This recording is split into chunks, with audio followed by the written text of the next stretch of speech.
Assalamualaikum warahmatullahi wabarakatuh. Halo, selamat pagi kakak. Bagaimana kabarnya hari ini? Semoga hari ini kakak dalam keadaan yang baik dan sehat. Nah, sebelum pembelajaran bunda mulai, mari kita bersama-sama membaca doa terlebih dahulu. Bunda hantarkan ya.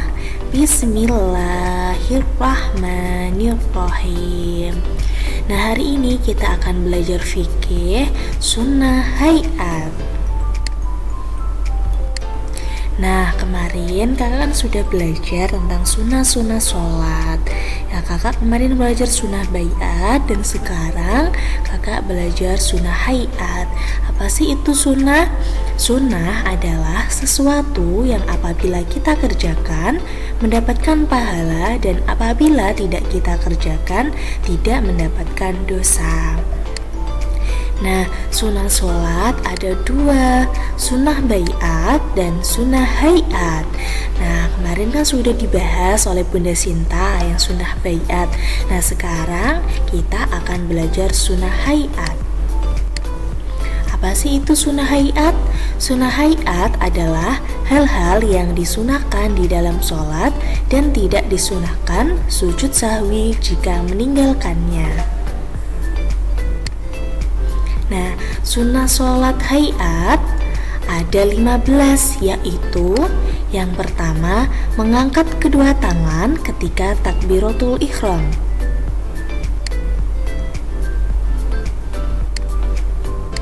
Yang kedua, mengangkat kedua tangan ketika hendak ruku. Yang ketiga, mengangkat kedua tangan ketika bangun dari ruku atau i'tidal. Yang keempat, meletakkan tangan kanan di atas tangan kiri ketika berdiri setelah takbiratul ihram. Nah, selanjutnya membaca tawajuh atau membaca sholat iftitah. Membaca doa iftitah. Allahu akbar kabiro walhamdulillahi katsira wa subhanallahi bukratan wa asila. Inni wajjahtu wajhiya lilladzi fataras samawati wal arda hanifan musliman wa ma ana minal musyrikin. Inna sholati wa nusuki wa mahyaya wa mamati lillahi rabbil alamin. La syarika lahu wa bidzalika umirtu wa ana minal muslimin. Nah, yang keenam, membaca ta'awudz. Nah, membaca ta'awudz ketika membaca surah Al-Fatihah. A'udzu billahi minasyaitonir rajim. Bismillahirrahmanirrahim. Nah, yang ketujuh, mengeraskan bacaan Al-Fatihah dan surah di tempatnya, yakni di rakaat pertama dan kedua sholat maghrib, isya, subuh, jum'ah, dan hari raya. Yang kedelapan, melirihkan bacaan Al-Fatihah dan surah di tempatnya, yakni selain sholat atau rakaat yang disunahkan untuk mengeraskan bacaan. Yang kesembilan, membaca amin setelah Al-Fatihah. Yang 10, membaca takbir ketika hendak naik dan turun. Allahu akbar.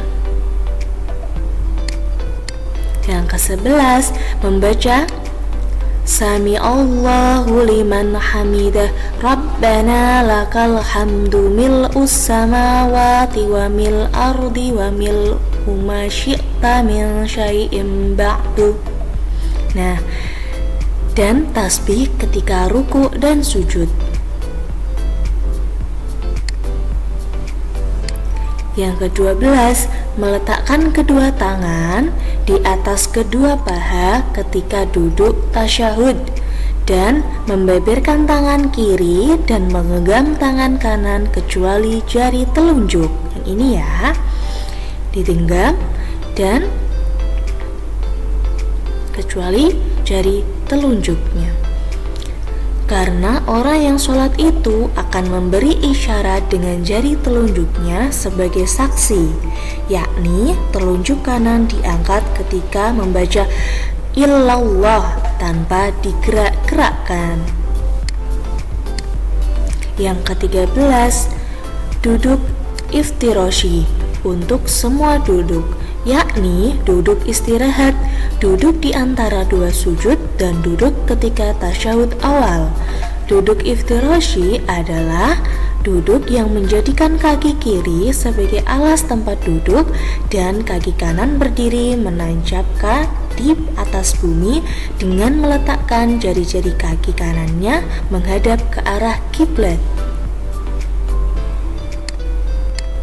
Nah, yang ke-14, duduk tawaruk di duduk yang terakhir, yakni duduk ketika tasyahud akhir atau duduk yang terakhir di dalam sholat. Duduk tawaruk adalah duduk yang mengeluarkan kaki kirinya ke arah kanan dan menempelkan pantat dengan bumi. Seperti ini ya kak.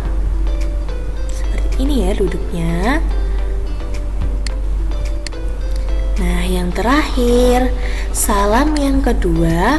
Adapun salam yang pertama hukumnya wajib karena termasuk rukunnya sholat. Nah, demikianlah ke-15 dari sunnah hayat sholat, di mana seseorang yang lupa atau meninggalkannya, maka hal itu tidak menyebabkan batalnya sholat dan tidak perlu menggantinya dengan sujud sahwi. Wallahu a'lam bishawab. Terima kasih. Bunda akhiri pembelajaran hari ini. Wassalamualaikum warahmatullahi wabarakatuh.